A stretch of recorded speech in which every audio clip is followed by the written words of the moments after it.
فضا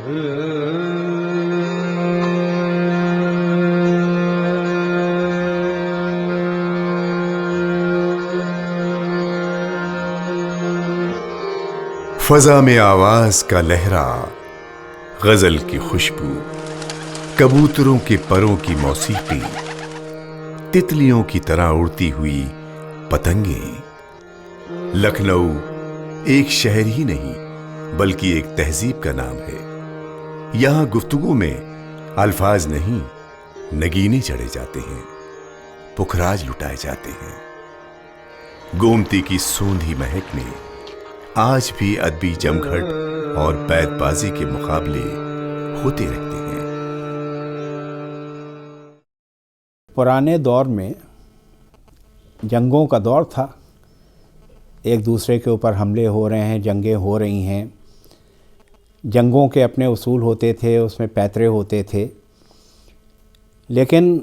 East India company میں lord Clive, Nawab of Bengal اور نواب آف اودھ، نواب شجاع الدولہ نے نواب سراج الدولہ کی مدد کی اور کلائیو کی فورسز کے خلاف 1764 میں جنگ ہوئی۔ وہ اصل میں اودھ کی ایک آخری جنگ کہی جا سکتی ہے اس دور کی، 1857 سے پہلے کی۔ اب یہاں کے اوپر امن اور سکون کے حالات رہے، اودھ ترقی کرتا رہا۔ نوابین اودھ، بعد میں شاہان اودھ جو تھے، ان کے پاس وقت بھی تھا، دولت بھی تھی، مزاج بھی تھا، شوق بھی تھا۔ تو وہ جو جنگجو ہونے کا شوق تھا وہ پورا کیسے ہو، تو یہ بازیوں میں تبدیل ہوا۔ اب بازیوں میں جیسے ہاتھی کی لڑائی، گینڈے کی لڑائی، غازی الدین حیدر کا ایک بلیک اسٹیلینز تھا، اس سے شیر کی لڑائی،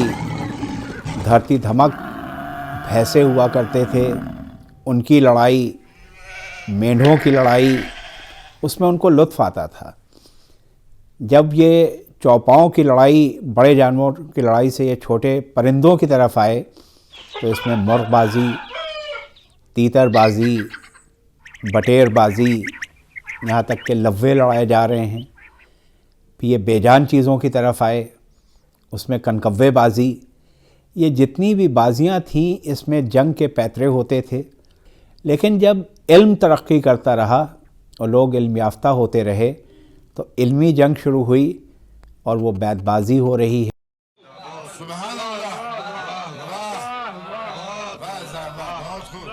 بیت بازی ایک روایت ہے، اردو کی ایک شاندار روایت ہے، اور ظاہر سی بات ہے لکھنؤ صرف زبان کا شہر نہیں بلکہ ادب کا شہر ہے، تہذیب کا شہر ہے، ثقافت کا شہر ہے۔ یہاں جو انڈور گیمز ہوا کرتے تھے ان میں گنجفہ اور شطرنج اور پچیسی کے ساتھ ساتھ بیت بازی کے بھی جو گیم ہے وہ ہمارے ہاں ہوتا تھا۔ بیت دراصل دو مصرے ان کے مجموعے کو ہم کہتے ہیں، اور بیت کے معنی شعر کے بھی ہیں۔ ویسے تو اصلاً بیت کے معنی دروازے کے ہیں، لیکن جب ہم شاعری میں اس کا استعمال کرتے ہیں تو بیت کے معنی شعر، اور بیت بازی کا مطلب یہ ہوا جیسے بازی، جس فن کے ساتھ بازی کا استعمال ہوتا ہے اس کا مطلب ہی ہوتا ہے کہ مقابلہ، تو شعروں کا مقابلہ۔ فرصت کے دنوں میں جب سب لوگ بیٹھتے تھے، اور چونکہ علم و ادب کا ہمارے سماج میں ایک بڑا حصہ رہا ہے، اور اس وقت بھی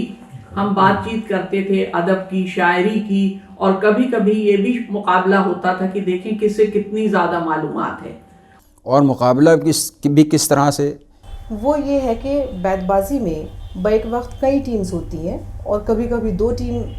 اس میں حصہ لیتی ہیں، اور ایک جج ہوتا ہے جو ہار جیت کا فیصلہ کرتا ہے۔ بیت بازی جب شروع ہوتی ہے تو ایک ٹیم اپنے شعروں کے انتخاب میں سے ایک شعر پیش کرتی ہے، جس کے آخری حرف پر بیت بازی کی جو مقابلے میں جو دوسری ٹیم ہے اس کو شعر پڑھنا ہوتا ہے۔ یہ ایک پیڑ ہے، اس سے لپٹ کے رو لیں ہم، یہاں سے تیرے میرے راستے بدلتے ہیں۔ نہ جانے جام مینا اور پیمانے پہ کیا گزری، میں جب اٹھ کر چلا آیا تو میں خانے پہ کیا گزری۔ یوں مسکرائے جان سی کلیوں میں پڑ گئی، یوں لب کشا ہوئے گلستاں بنا دیا۔ اس نے سکوت شب میں بھی اپنا پیام رکھ دیا،